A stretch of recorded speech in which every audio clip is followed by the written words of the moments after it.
Muy buenos días a todos.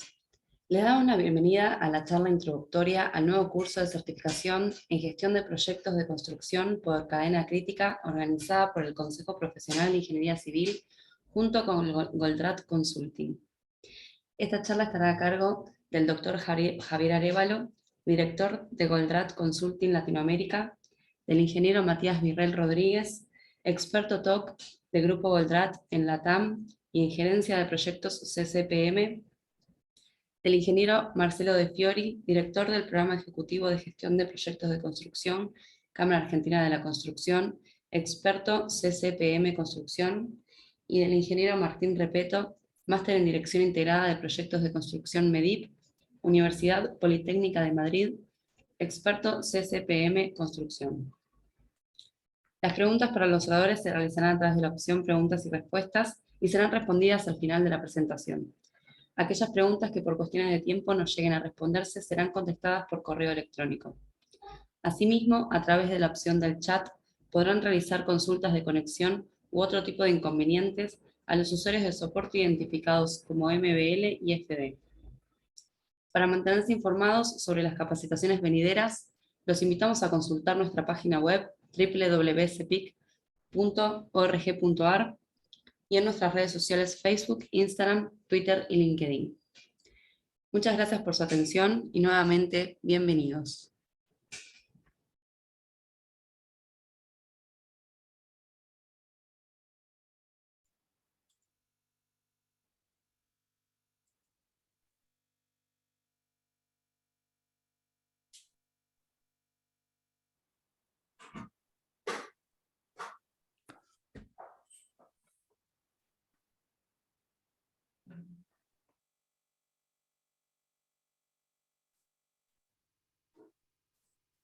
Cuando quieran pueden arrancar. Sí, solo que mi video está inactivo por alguna razón. Igual no me tienen que ver, pero voy a compartir la presentación.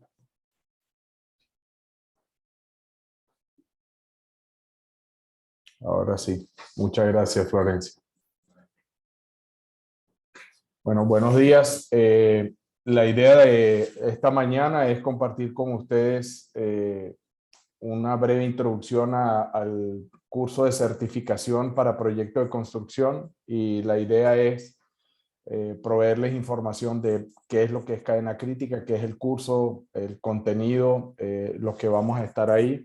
El objetivo fundamental nuestro es poder compartir una metodología que fue desarrollada por el doctor Eli Goldratt. Es una metodología de trabajo y herramientas de origen israelí para diseñar, gestionar y ejecutar proyectos, y tiene el nombre cadena crítica y tiene como base teoría de restricciones como cuerpo de conocimiento amplio y fundamental.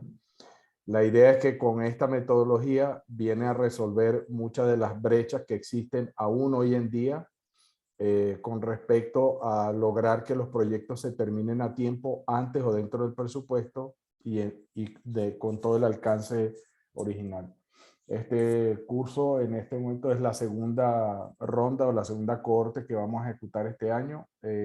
Está patrocinado, apoyado, auspiciado por muchas organizaciones en América Latina y seguimos sumando más. Con ustedes el día de hoy me acompaña Matías, que es nuestro director técnico en América Latina, experto en cadena crítica, su servidor, que tengo la responsabilidad de dirigir el grupo en la región y también tengo experiencia en la gestión de proyectos.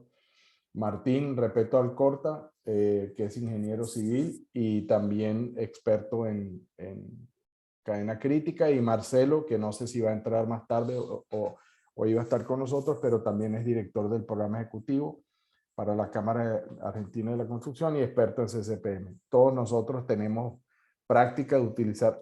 hola, Marcelito. Ahí lo vi. La idea entonces es presentarles algunas bases y por qué es que estamos haciendo este curso. En realidad pensamos que en América Latina tenemos una oportunidad gigantesca, más allá del mundo desarrollado, Primero porque siempre vamos más lento y vamos más atrasados que el resto del mundo. Las necesidades de infraestructura son grandiosas, titánicas, sacar proyectos adelante, y mientras mejor lo podamos hacer, mejor la contribución a mejorar el estándar de vida que tenemos en todos nuestros países. Y obviamente con profesionales más competentes, más capaces de poder intervenir y gestionar este tipo de proyectos. Ahora, ¿por qué decimos que cadena crítica y por qué decidimos nosotros prepararnos, experimentar y compartir este conocimiento? Y aquí pues es una conversación entre Matías, Marcelo, Martín y yo, de compartirles nuestra experiencia, y esto es como referencia a lo que vamos haciendo, ¿sí? Los proyectos de infraestructura y construcción se parecen a la gran mayoría, el resto de los proyectos es hacer algo que no existe, ¿sí? Y es muy difícil lograr cumplir la entrega de las 3 reglas de oro de cualquier proyecto, que es primero entregar a tiempo, en el tiempo que uno espera, dentro del presupuesto y obviamente con todas las especificaciones del alcance.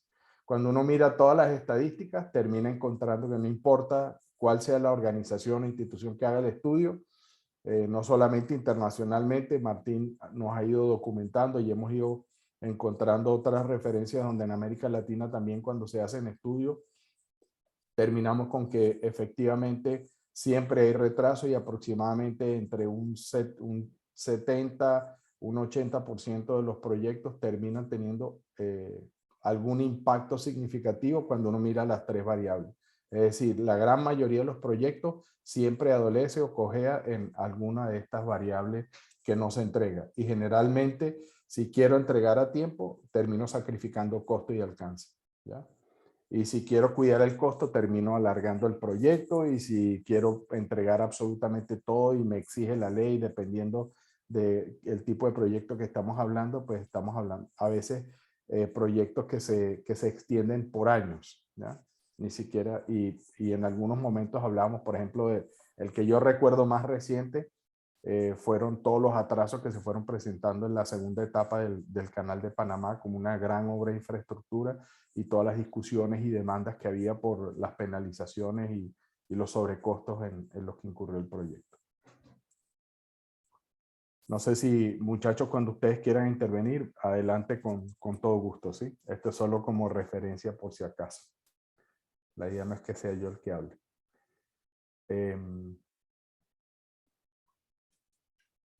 Y para proveer más contexto, normalmente utilizamos este ejemplo. Estamos hablando de que de hace 100 años más o menos que la industria de la construcción, vamos a llamarla así, está un poco más industrializada, y no importa qué desarrollo tecnológico y proceso de mejora continua se han hecho. Cuando uno compara, y hay ejemplos, ¿sí? Este es uno. Cuando uno compara, por ejemplo, lo que se hizo en 1931 con el Empire State, que eran 102 pisos, 300 y tantos metros, casi 400, con todas las características, ¿sí? Se tardaron 410 días en construir, donde la tecnología era mucho menor, había que hacer una cantidad de cosas, digamos, los tiempos de respuesta y toda la capacidad de suministro, pues tenía sus limitaciones. Y hoy en día, recientemente, ¿sí? Cuando uno empieza a mirar un proyecto a la envergadura del World Trade Center en el 2013, pues sabemos que se demoró más o menos la bicoca de 3.112 días y tenía unas características muy parecidas, muy similares, ¿ya? Y obviamente en el costo también tiene un impacto significativo. Entonces uno dice, bueno, ¿cómo así que un proyecto hecho en 1931 y otro en 2013 como ejemplos, ¿sí? Pareciera que no hemos aprendido nada, ¿sí? Somos capaces de hacer cosas muy complejas, pero desde el punto de vista de lo que nos cuesta y el tiempo que le tenemos que dedicar y la organización, pues no parece que hubiésemos aprendido mucho, más bien parece que vamos para atrás. Entonces, claramente quiere decir que algo tiene que ver en la forma en que estamos aproximándonos a preparar, a planificar y después a ejecutar el proyecto, ¿no? Y a cualquier persona que uno le pregunte en el mundo de la construcción y las obras, pues todo el mundo siempre está en esa lucha de fuerzas de tratar de cumplir a tiempo y con toda la presión. O sea, es una vida bastante estresada, si lo puedo llamar así, ¿no? Allí, Sí. Aquí me hiciste pensar una cosa, Javier, de 1931 que se hizo el Empire State a 2013 que se hizo el World Trade Center, no debe ser el tráfico de Nueva York y la diferencia, ¿cierto? O sea que uno, claro, entonces lo que estoy es pensando que de 1931 hacia acá, lo que se consideran las mejores prácticas o lo que se considera la base para controlar proyectos, planear y controlar la ejecución de un proyecto, se fue perfeccionando. O sea, se hizo mejor lo que se estaba haciendo. Exacto. Entonces estoy llegando a la conclusión de que cuando uno mejora más en algo que está equivocado, lo que hace es empeorar más el resultado. Exacto. Y eso es lógica de sistema y como decía Deming, cuando uno empieza a meterse en el sistema sin entender exactamente dónde está la causa raíz, la fuente de la variabilidad, lo que termina es que haces hacer al sistema oscilar mucho más y pierdes mucha más capacidad y te demoras mucho más y gastas mucho más dinero. ¿Ya? Y en ese sentido, pues la lógica y por qué estamos trayendo este tipo de cosas a colación y por qué hablamos de cadena crítica, pues viene de teoría de restricciones, cosas que vamos a explicar y vamos a entregar en el curso, los fundamentos de pensamiento sistémico y cómo eso se traduce después en la práctica de la teoría de restricciones. Siempre hay un recurso limitante que determina la velocidad de, digamos, de generación o en este caso la velocidad de poder entregar a tiempo dentro del presupuesto, y en este caso particular esa restricción tiene que ver con el LITAM, el tiempo que tenemos que administrar y las reglas que se cumplen, cómo decidimos planificar y controlar la ejecución. Entonces, si usamos las reglas estándares o las buenas prácticas, terminamos con este tipo de cosas. Entonces, nuestra pretensión es mostrar no solamente qué tiene que cambiar lógicamente, cuáles son esas reglas, de qué es lo que tenemos que desafiar, y usar premisas diferentes de cómo planificar el proyecto, ¿sí? Y después cómo hacer el control de la ejecución de manera que la velocidad de ejecución es lo que estamos tratando de maximizar siempre, lo cual requiere sincronización, requiere preparación y una visual de qué es lo que está afectando el flujo. Lo que nos preocupa es a qué velocidad terminamos y completamos las tareas para no volverlas a repetir, sino que no qué tanto trabajo estamos haciendo todos los días. Parece una sutileza, pero es la que hace toda la diferencia, ¿no? Y, por ejemplo, ¿cuáles algunas cosas que uno dice son obvias y eso debería hacerse y deberíamos seguir haciendo? En el 1931, pues, fíjense algunas de las cosas que hicieron bien. La selección de los equipos temprano, rápido y basado en competencia, ¿sí? En el curso, Martín insiste mucho cuando estamos hablando de la parte de los mandantes y cuando estamos haciendo el pliego de cómo debe diseñarse y las características que debe tener al alcance un proyecto, pues se trata de asegurar que las personas que lo van a ejecutar realmente saben, tienen la competencia para hacerlo, ¿ya? Otro es la participación temprana del contratista, ¿sí? ¿Eso qué quiere decir? Que se hace el diseño y se hacen los acuerdos y se entienden los flujos y se hacen todos los preparativos con todas las personas que van a estar involucradas. No es una lógica de que yo lo diseño y yo lo entrego y usted va y ejecuta, ¿sí? Es decir, en Porque, el curso claro, vamos a ver un caso real. exacto. Yo soy gerente de ingeniería en el gobierno de la ciudad, hoy la Secretaría de Transporte y Obras Públicas, y hemos aplicado esto cuando hicimos los pabellones para el Parque Olímpico de los Juegos de la Juventud Buenos Aires 2018, y logramos, digamos, entender el sistema. O sea, nos empezamos a cuestionar por qué la mayor parte de las obras termina fuera de plazo y no termina cumpliendo los objetivos que uno se planteó. Y empezamos a encontrar, aplicando la teoría de las restricciones, que vamos a ver en detalle en el curso, el problema no estaba tanto en la obra, en el momento de la ejecución, sino que venía desde mucho antes, cuando el proyecto nace. Entonces nos cuestionamos las hipótesis de partida, los paradigmas habituales con los que uno hace los proyectos y licita, y logramos alinear a los distintos actores, definiendo primero bien los objetivos. Que uno muchas veces ya esos objetivos nacen incumplibles. ¿no? Entonces definimos un conjunto de objetivos que fueran cumplibles y creamos las condiciones para poder cumplirlos. Entonces logramos terminar 2 de los pabellones con 3 meses de anticipación, 3 pabellones con 2 meses, y el más complejo de todos, el de la pileta, con 1 mes de anticipación. Bueno, toda esa experiencia se las queremos transmitir en este programa. Ahí lo tengo referenciado, ¿sí? Y esto voy a hacerlo muy rápido, simplemente para mostrar que hay un entendimiento de la causa y efecto de lo que ocurre en lo que denominamos el círculo vicioso, el ciclo vicioso que existe en los proyectos.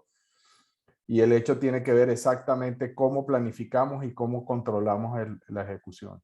Y entonces claramente si uno empieza a retar algunas de las premisas, fíjense por ejemplo, cronogramas locales para todo y para todo, es decir, la granularidad con la que planificamos, es decir, que tenemos que tener un plan de proyecto que identifica y codifica absolutamente hasta la tarea más mínima. Y obviamente tenemos la percepción de que mientras más detalle, más control tenemos sobre el proyecto. Después cuando estamos haciendo el control de ejecución, otra de las premisas, mientras antes empiezo, antes termino. Es decir, que todo el mundo está forzado a trabajar y a empezar lo más rápido posible y a mantener una carga de trabajo constante o inclusive a que todos los recursos estén lo más ocupados posible. ¿Ya? Y entonces vamos a desafiar muchas de esas premisas porque si uno corta esta lógica que tenemos acá de cómo es que estamos planificando y la presión que existe porque normalmente en los proyectos uno se atrasa, tenemos que romper ese círculo vicioso. Y lo que logramos es precisamente a través de generar unos comportamientos diferentes utilizando unas herramientas que me permiten administrar bien un plan mucho más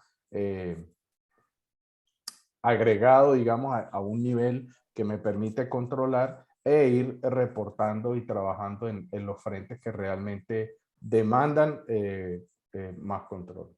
¿Ya? Sí, y estas cosas no Sí. solamente hay que verlas desde el punto de vista de una obra, sino también desde el punto de vista de un proyecto de ingeniería. O sea, seguramente muchos de ustedes tienen estudios de ingeniería y ven que muchas veces los trabajos que se les encargan es difícil cumplir con los tiempos, porque se dan muchas de estas cosas que muestra Javier acá en este ciclo vicioso. Entonces eso también lo vamos a desafiar para que desde el punto de vista de un proyecto también termine en tiempo y que todas las partes interesadas queden satisfechas. Así es. Un- Entonces, ¿qué? Perdóname, Adelante. Javier, Sí. pero es que un aspecto importante de este diagrama que están mostrando aquí es que hay, la gran mayoría de las cosas son consecuencias y son consecuencias inevitables. O sea, aunque uno quisiera evitar algunas de estas cosas, si no quita la causa, el efecto se va a dar. Exacto. O sea, este es el tema, que en un sistema uno puede tomar algunas decisiones, no puede tomar muchas decisiones, no puede tomar las decisiones de vamos a reducir el tiempo de respuesta en áreas de soporte.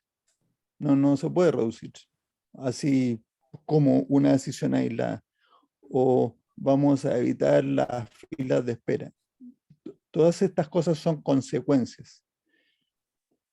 Y lo que vamos a ver nosotros en curso es cuáles son las causas raíces con las cuales uno puede tomar decisiones que desencadenan otro conjunto de consecuencias que ahora serían positivas y sería un círculo virtuoso. O sea que la visión sistémica para analizar no solamente un proyecto, sino que todo el trabajo de una empresa constructora que tiene múltiples proyectos, y finalmente Martín nos va a explicar también el sistema, el supersistema que es la industria de la construcción, está todo interconectado. Por lo tanto, no es sorpresa tener estas consecuencias si es que uno sigue tomando las mismas decisiones de siempre y al mismo tiempo tratar de resolver algunos de los síntomas sin atacar la causa es un esfuerzo descomunal y puede reducir, puede mitigar alguna cosa, pero mientras no resuelva la causa va a volver a su estado natural el sistema. Sí, y yo lo que quería comentar es que existiendo todos estos efectos, dado que la causa raíz no se termina de eliminar o no desafiamos las premisas que hacen que exista, seguimos haciendo los proyectos de la misma manera y por eso decía que el impacto sobre el tiempo, el estrés y la calidad de vida de las personas que están metidas en este sector está terriblemente comprometido. O sea, es vivir en presión, es vivir con, no importa lo que uno haga, y uno dice, listo, el próximo proyecto espero que sea mejor. Y viene el próximo proyecto y vuelve a pasar y vuelve a pasar y las cosas se repiten y parece que uno estuviera ahí en una rueda de esas de hámster, ¿no? Trabajo sin parar y no termino nunca.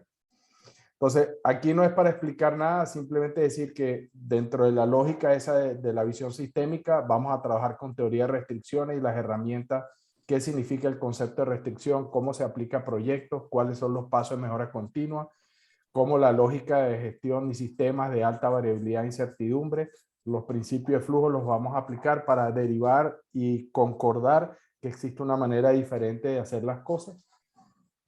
Esa manera diferente de hacer las cosas es lo que denominamos teoría de restricción o las reglas aplicadas al método y modelo de teoría de restricciones para proyectos se llama cadena crítica y por eso las siglas CCPM, que es Critical Change Project Management por la sigla en inglés. ¿Cuáles son las reglas básicas que vamos a utilizar y qué está compuesta esta metodología, este método de hacer las cosas?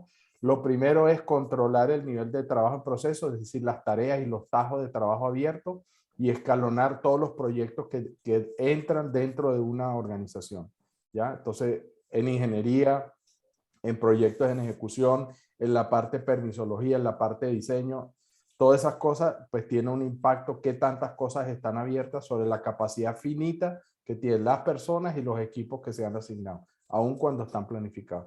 Lo otro es las preparaciones y los kits completos en todas las distintas áreas y segmentos.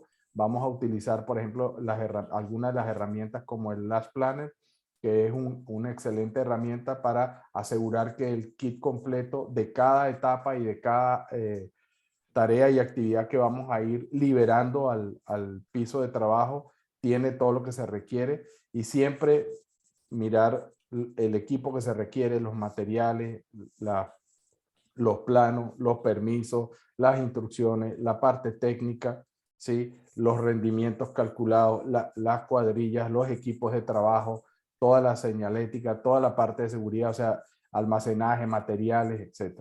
¿Ya? La tercera, una de las cosas fundamentales que tiene esta metodología es que trata la incertidumbre y la manera como nos protegemos la incertidumbre de una manera distinta y lo transforma en un mecanismo de gestión y control, que es lo que denominamos el amortiguador de la protección. Una historia muy breve. Al doctor Goldratt, por ahí de los años 90, finales de los años 90, la compañía Statoil lo invitó y lo llamó para que les ayudara a resolver sus problemas de gestión de proyectos. En ese momento, Statoil pues, construía plataformas de explotación submarina de petróleo, de perforación y extracción, y era considerada primero una de las compañías más hábiles y competentes en los diseños y la construcción de estas plataformas, porque tienen que ir al Mar del Norte y tienen que entrar en un periodo particular, porque si no ya no las pueden flotar y no pueden hacer todas las perforaciones. O sea, tienen restricciones de tiempo y de clima para poder ejecutar. Era considerada la mejor compañía del mundo en ese momento, haciendo este tipo de proyectos, y la más efectiva y la que mejor gestionaba proyectos. Y resulta que el atraso generalmente era del 400%. Y dijeron, doctor Goldratt, nos leímos la meta, entendimos teoría de restricciones, hemos hecho 10,000 cosas, usted es la persona que nos tiene que ayudar. Y el doctor Goldratt decía, pero es que yo sé de producción, yo de proyectos no sé nada. Le dijeron, mire, ayúdenos, si no, no sabemos cómo. Y dice, bueno, ¿y cómo hacen hoy? Bueno, normalmente hacemos el cálculo estándar con la ruta crítica, multiplicamos por 4 y después rezamos para ver si se nos da. ¿Sí? Y obviamente nunca se les daba y estaban en ese estrés. El tema es que le mandaron como 4 folletos que tenían recopilado de toda la manera cómo hacían la gestión de proyectos y el doctor Goldratt del vuelo de Tel Aviv a Oslo ya había estado pensando, pero empezó a decir, bueno, ¿cómo es posible que una empresa de esta envergadura no sea capaz de entregar a tiempo? Dice, algo tiene que estar pasando. Yo sé que las tareas se demoran, es una cuestión estadística, no siempre se demora lo mismo. Si la tarea se demora más, el proyecto se tiene que atrasar y eso es correcto, pero hay una probabilidad no despreciable de que las tareas se demoren menos. ¿Cómo así? Que cuando se demoran menos, esos avances o esas ganancias no se manifiestan en que el proyecto avanza más rápido. Y la conclusión a la que llegó es que normalmente en los proyectos tratamos los compromisos de entrega como eso, como compromiso. Descartamos que es una actividad que está sujeta a la variabilidad. Entonces lo que hace la gente es que le mete seguridad a la tarea y entrega siempre cuando dijo que iba a entregar. Porque el riesgo que corre de entregar más temprano es que la próxima le pidan un tiempo más corto, porque estamos hablando de compromisos duros. Y la gente no quiere dejar de cumplir. Y sabe que hacer las cosas sin protección, pues corre un riesgo de no entregar lo que se comprometió. Y este efecto psicológico y comportamiento de esa regla hace que todas las tareas, cada una de las tareas que tenemos en el proyecto, esté sobreprotegida. Y esa protección se pierde, es una de las formas como se pierde. Entonces, cuando miremos la lógica de cómo cambiamos la gestión de proyectos para planear y para controlar la ejecución, vamos a hablar de amortiguadores y dónde protegemos más el proyecto y el mecanismo que surge de ahí, este gráfico de colores, que es lo que nos va a ir diciendo cómo vamos y para poder tomar las decisiones de gestión. Perdón que me alargué un poco con esa anécdota, pero creo que es importante. Y así fue como nació Cadena Crítica en el 97, se empezó a aplicar y se refinó en los últimos años hasta el punto que ya no es un proyecto, sino empresas de multiproyectos y se viene aplicando en todas las áreas de ingeniería, de construcción, de infraestructura, etc. Y vamos a hablar de algunos ejemplos acá, ¿ya? Entonces, teoría de restricciones aplicada a gerencia de proyectos significa de 4 cosas fundamentales. Uno, cómo seleccionar los proyectos correctos. Al final se trata de maximizar el valor y mirando el sistema completo. Y eso es lo que decía Martín, de que uno tiene que entender desde el principio de cuál es el objetivo global y qué es lo que el mandante tiene en sus manos para pedir qué cosa, cuál es el objetivo que queremos lograr. Y eso para las empresas también, para las compañías tiene, cuando empezamos a mirar desde el punto de vista de valor, mirando el sistema completo, empezamos a entender que hay unos proyectos que son mejores que otros. Después todo lo que tiene que ver con la planeación, cómo manejamos las reglas que seguimos en cadena crítica, y después vamos a mirar y Marcelo nos va a ayudar también a todo lo que tiene que ver específicamente en el mundo de la construcción. Bueno, ahora cómo hacemos para traducir esta herramienta o esta metodología a lo que normalmente hacemos en el mundo de la construcción para calcular rendimientos, para planear bien, para evitar las restricciones y para asegurar que, y me refiero a restricciones, para todo aquello que puede interrumpir el flujo de las tareas y la ejecución y cómo hacemos para controlarlo en campo, qué herramientas de tecnología podemos usar. Entonces, Marcelo ha desarrollado todo un cúmulo de reglas para sacarle, digamos, extraerle valor al proyecto para usarlo de la forma de cadena crítica, no de la manera estándar. Y después, desde el punto de vista de cómo hacemos cuando tenemos muchos proyectos y el control y la ejecución, pues lo que estamos mirando siempre es ese, un solo sistema de prioridades y cómo vamos activamente gerenciando las tareas que se liberan y cómo vamos cerrando tareas y cómo vamos con respecto a los compromisos de entrega.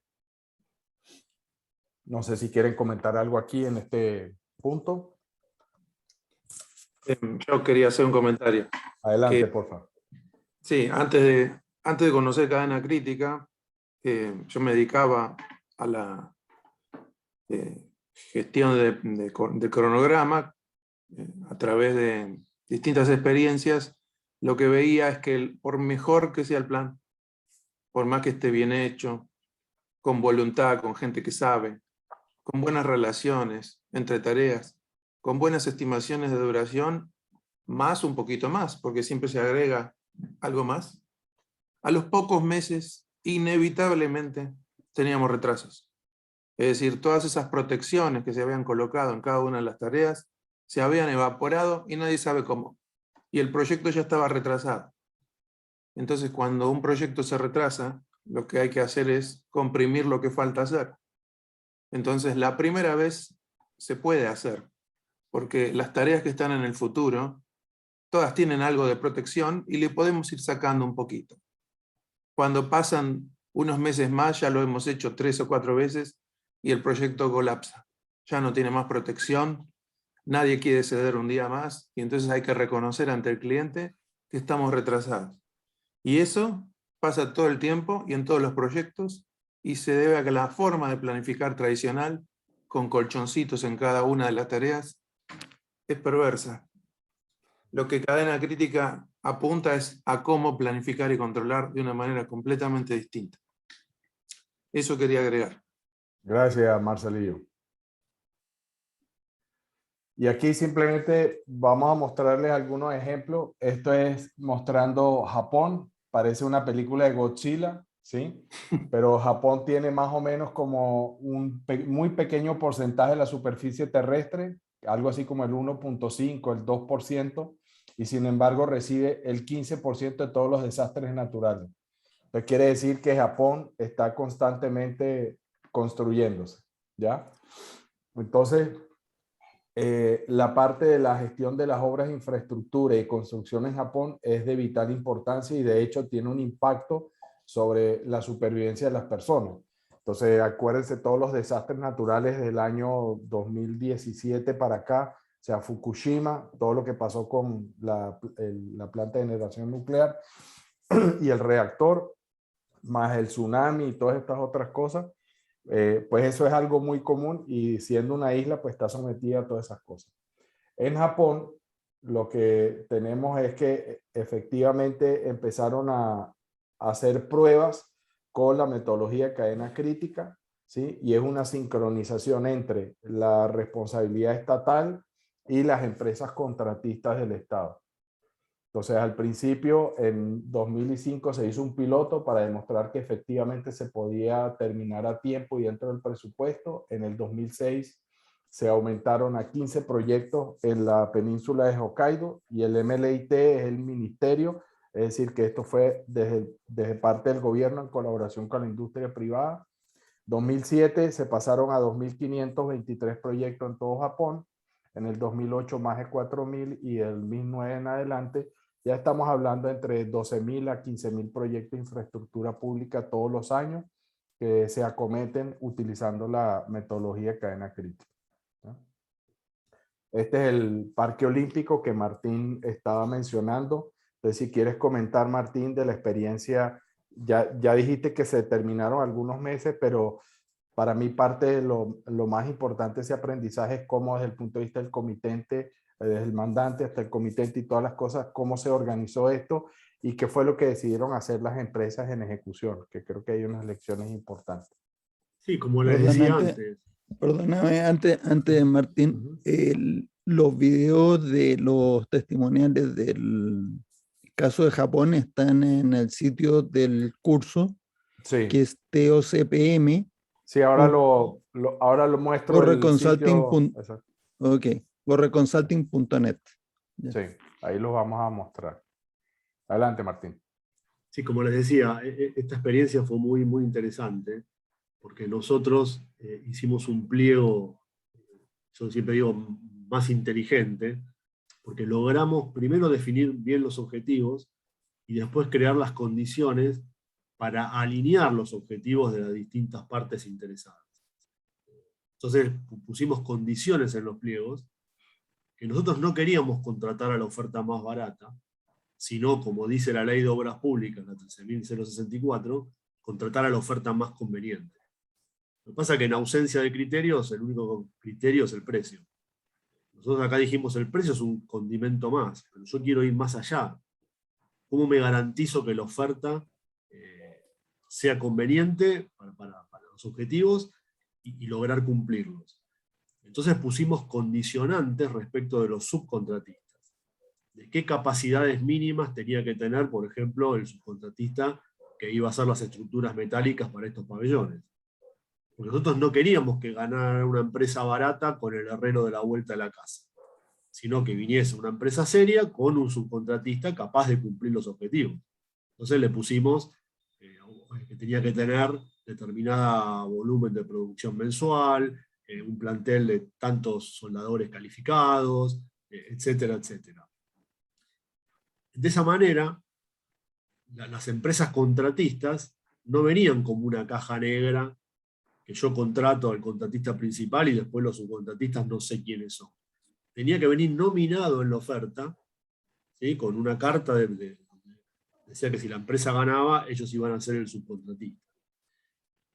Y eso fue muy interesante, porque las empresas ya no competían por precio.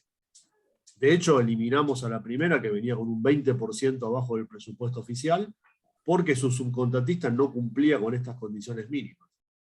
Entonces, de esa manera, contratamos al oferente más barato de los adecuados para poder cumplir con los objetivos. Y ese fue un salto cuántico respecto a lo que se venía haciendo en obra pública, no solo en Argentina, sino en muchos países del mundo. Además pusimos un premio por terminación anticipada del 1 por 1000 por día de adelanto en el contrato. Y ahí también se dieron unos efectos muy, muy interesantes. Y obviamente pusimos cadena crítica y las Planner System como herramientas de gestión y de control y de planificación de la obra. Y ahí hubo un hecho muy interesante, que fue que solamente pudimos aplicar el premio a los 4 pabellones chicos.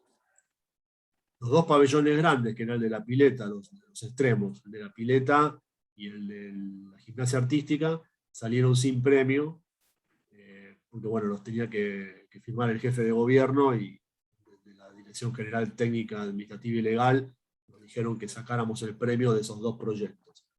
Pero hubo una empresa que ganó 3 proyectos, 2 con premio y 1 sin premio. Los 2 con premio, obviamente para ganarlo, desafiaron todos los paradigmas de la planificación y de la gestión, pusieron mejor capacidad técnica en la obra, las compras se definían en la obra, los proyectos, los detalles constructivos se hacían en la obra, minimizando todos los tiempos de cuando eso va a la oficina central, ¿no? Y los terminaron con 2 meses de anticipación. ¿Qué creen que pasó con el proyecto que no tenía premio? Bueno, exactamente lo mismo. Terminó con 2 meses de anticipación, porque se dieron cuenta que tenían la capacidad para hacerlo, y que había un premio intrínseco, oculto, que era todos los gastos directos e indirectos que derivan del mayor plazo de obra. Entonces, esto fue una experiencia paradigmática, le diría.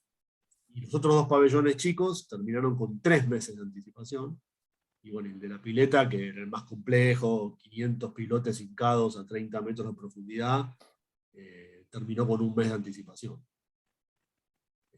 Pero bueno, esto surgió por aplicar la teoría de las restricciones a la lógica habitual con la cual gestionábamos los proyectos. Por ejemplo, el proyecto que se ve atrás, que es el de la cubierta del Parque Roca, era un proyecto que se tenía que hacer en 1 año, y se terminó haciendo en 5.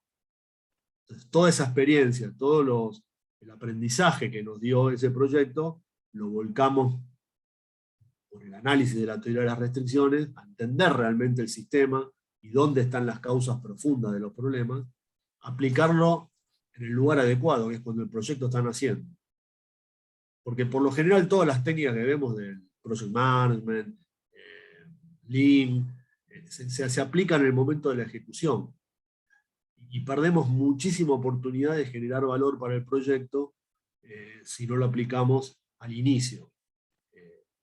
Junto, por ejemplo, con otras técnicas como IPD, que es Integrated Project Delivery, que son muy útiles para definir muy bien el proyecto de arranque y la constructibilidad, ¿no? Y minimizar después los consumos irracionales de buffer que se dan en la fase de ejecución, porque ahí empezamos a ver todos los problemas, las interferencias, que no pudimos verlas antes. Exacto. Entonces, todas esas cosas son las que vamos a cubrir en el curso. Aquí están los resultados, pues no voy a extenderme mucho más en esto. Esto es para mostrarles que la metodología se ha ido expandiendo y la hemos utilizado en el 2012 también en Polonia para todos los estadios que se tenían que construir y rediseñar para la Eurocopa. También se manejaron con cadena crítica. Impacto de infraestructura en la explotación minera, muy importante en Perú, en Chile, ¿sí? En Brasil.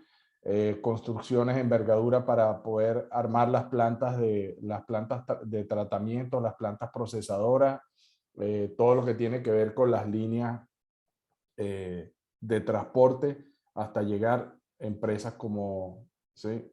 Este proyecto, pues simplemente que se hizo en Piura, en Perú, en el norte, para una mina de fosfato poder procesar, y tenía que hacerse el primer embarque en una fecha particular, y simplemente pues se logró hacer todo a tiempo. Al final, ¿qué es lo que queremos decir con esta metodología que hemos descrito y con algunos de los ejemplos? Primero es lograr que los múltiples proyectos que una empresa o una persona está ejecutando o está participando, es que se logre entregar a tiempo en más del 95% de todos los proyectos que están activos, con una capacidad que se requiere menor, entre el 20 y el 50%, es decir, con los mismos recursos se pueden hacer más proyectos, y obviamente la duración es mucho menor. Lo dijo Martín, de un proyecto de un año a entregarlo 2 meses, 3 meses antes, no es nada extraño. Y esto está documentado no solamente en lo que hemos venido haciendo en América Latina, sino lo que se ha hecho con la aplicación de esta metodología en todas partes, como el caso de Japón que les expliqué, ¿ya? La idea es que el curso provea una certificación a las personas que lo toman como un profesional certificado en teoría de restricciones y Project Management Professional con cadena crítica, ¿sí? Van a adquirir una serie de competencias para que evalúen. Esto está en el sitio web, que ya lo vamos a mencionar, para que se comparen todo lo que decimos que van a obtener y van a aprender a hacer, comparado con los testimonios de las personas que ya pasaron por el curso, para que vean que efectivamente lo que estamos diciendo que se puede lograr, y la expansión de la competencia profesional es correcta, es cierta, ¿sí? Los módulos, vamos a empezar el 6 de abril. Son 4 módulos generales. Cada clase dura un par de horas. Lo hacemos todos los miércoles a las 7 de la noche. O sea que son 16 clases como mínimo. Siempre nos extendemos 1 o 2 porque hay cosas que van surgiendo. Es un curso dinámico. Normalmente entre clase y clase hay mucha interacción entre el equipo docente, o sea, nosotros y el grupo de alumnos. El primero es la introducción al pensamiento sistémico y teoría de restricciones. El segundo es definir bien qué es lo que es cadena crítica y cómo eso se traduce en la gerencia de proyectos, desde la planificación al control de la ejecución. En el módulo 3 seguimos ampliando todo lo que tiene que ver con planeación y control del proyecto, ahora utilizando la herramienta MS Project, donde Marcelo pues va a ir demostrando en ejemplos prácticos cómo se va utilizando y qué impacto tiene y cómo es de diferente con respecto a la práctica convencional hoy en día. Y por último, en el módulo 4 vamos a hablar del control de la ejecución, de gestión, herramienta y proceso, y Martín nos va a ayudar a compartir y a discurrir algunas de las herramientas que utilizamos como el Last Planner y todo lo que tiene que ver con el sistema integrado de gestión de proyectos, como esas otras tecnologías empezamos a mirar la cadena completa. Vamos a hablar de algunos casos de empresas que son responsables desde la compra del terreno y los predios hasta la entrega del proyecto final, o sea, y hablar de qué pasa en una empresa que al final es ejecutora y pues desarrolla proyectos. El lugar para encontrar toda la información, todos los detalles, está ahí descrito, es tocpm.goldraconsulting.net, ¿ya? Este es el sitio web, ahí van a ver quiénes somos, qué ofrece el programa, todas las organizaciones que lo respaldan, cómo inscribirse, todos los testimoniales, detalles del currículo, todo lo que necesitan saber, ¿ya? Aquí tienen nuestros contactos, esos son nuestros teléfonos, el WhatsApp. Normalmente cada vez que arrancamos el curso tenemos un grupo donde están todos los alumnos y vamos intercambiando y resolviendo dudas, dando comunicación para ir dinámicamente gestionando todo el curso, ¿sí? Yo creo que eso es todo lo que queríamos compartir y más bien dejar un suficiente espacio en el tiempo que nos queda para responder todas las inquietudes y preguntas que tengan, ¿sí?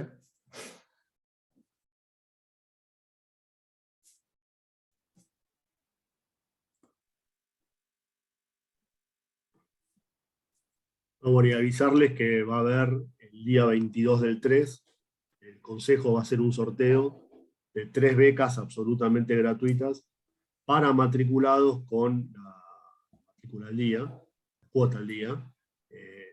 Esta posibilidad que ya se dio el año pasado, tuvimos 3 alumnos provenientes del Consejo que tomaron la primer cohorte del curso del año pasado.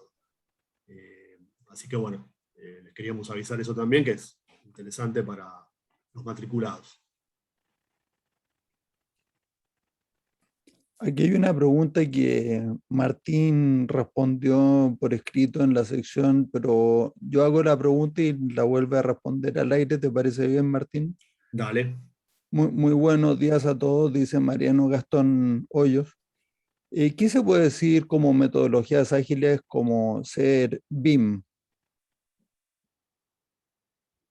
Bueno, ahí lo que yo le contesté es que justamente nosotros proponemos hacer foco en la teoría de las restricciones como teoría integradora de un montón de herramientas que están apareciendo, algunas que ya existen y otras que van apareciendo con la tecnología, como por ejemplo BIM, que es muy útil BIM, para definir mejor el proyecto, para pensar en la constructibilidad mientras uno lo va proyectando, y todo eso termina impactando positivamente en el proyecto, porque termina siendo un proyecto que va a tener menos consumo irracional de estas protecciones o buffers o amortiguadores que hablaba Javier en la presentación. Y las metodologías ágiles, bueno, una de ellas es el Last Planner, basado en la teoría del Lean Construction, que también es muy útil a la hora de lograr el full kit. Nosotros llamamos el full kit, que es que miremos hacia adelante, no solamente miremos hacia atrás para controlar lo que pasó, sino más importante, miremos lo que viene para tratar de anticiparnos y lograr que en el momento que yo tengo planificado empezar una determinada tarea, esté todo lo que necesito. Que esté el material, que esté el plano aprobado, que esté el procedimiento de ejecución aprobado, la parte de higiene y seguridad, digamos, todo lo que tengo que tener. Y ahí las metodologías ágiles son una herramienta también importante, que la gestionamos en forma integral con cadena crítica, basándonos en los principios de la teoría de las restricciones.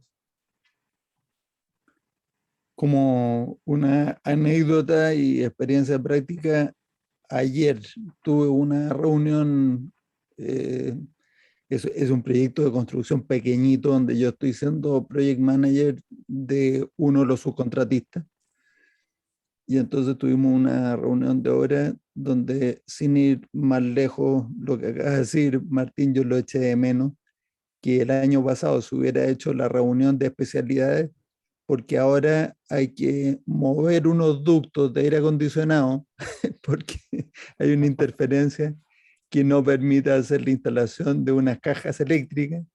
Y entonces, bueno, todos los involucrados dicen, bueno, pero ¿y esto por qué no lo vimos antes? ¿No?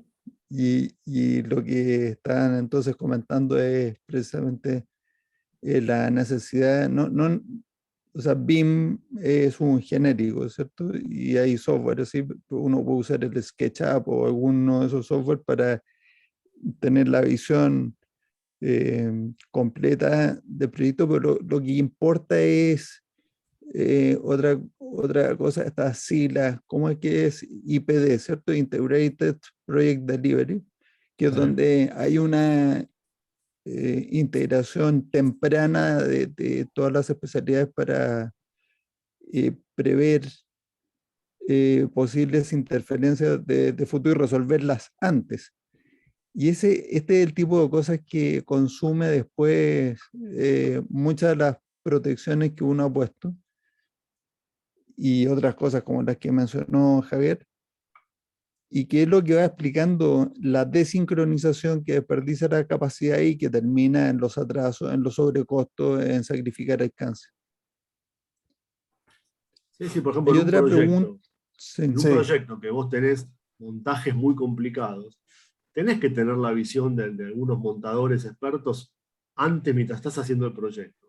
Exacto. Y si no, lo que te va a pasar es que cuando venga la etapa de ejecución, se va a perder mucho tiempo tratando de ver cómo se hace ese montaje.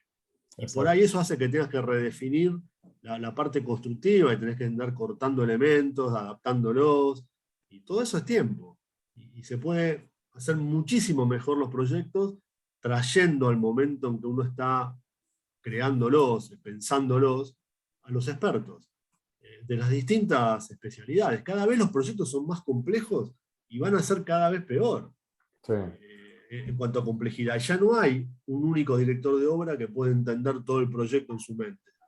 O sea, cada vez más se necesita la integración de especialidades. Cuanto antes participen, mejor para el proyecto.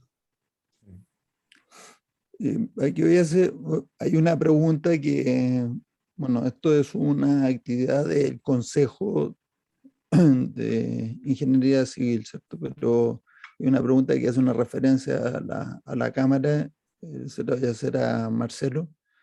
Hay una persona que está interesada en realizar el programa ejecutivo en gestión de proyectos de construcción que ofrece la Cámara, y como hay varios de los profesores Acá. que están mencionados en ese aviso o en esa actividad, quería preguntar si es que es algo relacionado a lo que estamos hablando aquí con ese programa. Bueno, en el programa de la Cámara Argentina de Construcción se ven otros aspectos distintos. Se toca el tema de cadena crítica, pero no con la profundidad que se ve en este curso. Es decir, el alcance de aquel curso es un año en el que se ve gestión del alcance, se ve cómo hacer pliegos con el sistema norteamericano Master Format, se ve cómo administrar las capas de los dibujos, ya sea para 2D o para 3D. Se ve cómo hacer cómputo y presupuesto de obra para generar el presupuesto.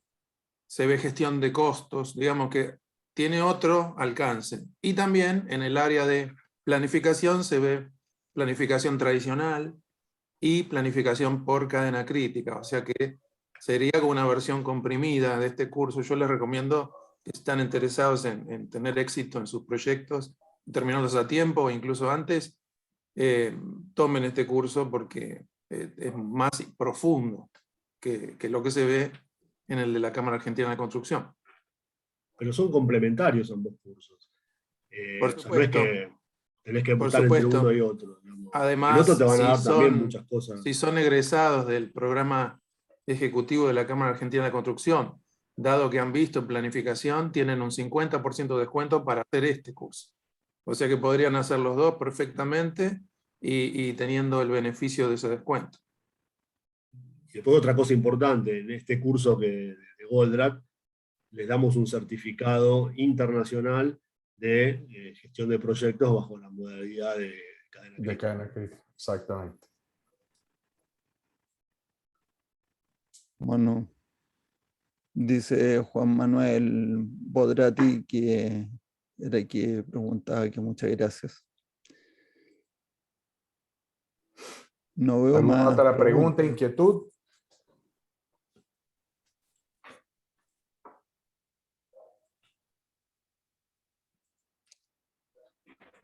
Bueno, yo no veo más preguntas. Si quieres, Florencia, Toma el control. adelante. Perdón, si quisieran perdón. tener una sensación de cómo fue el curso, hay videos de exalumnos en los cuales, digamos, los que hablan son ellos. Se los recomendamos, porque la verdad que son muy interesantes los comentarios de los ex alumnos.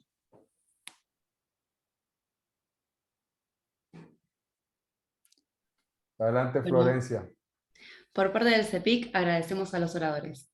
Para mantenerse informados sobre las capacitaciones venideras, los invitamos a consultar nuestra página web www.cepic.org.ar y a sumarse en nuestras redes sociales Facebook, Instagram, Twitter y LinkedIn. A continuación les aparecerá una opción para responder una encuesta de satisfacción cuyas respuestas se traducirán en beneficio de nuestra institución. Muchísimas gracias por participar de la charla introductoria al nuevo curso de certificación en gestión de proyectos de construcción por cadena crítica. Muchas gracias a todos ustedes. Y muchas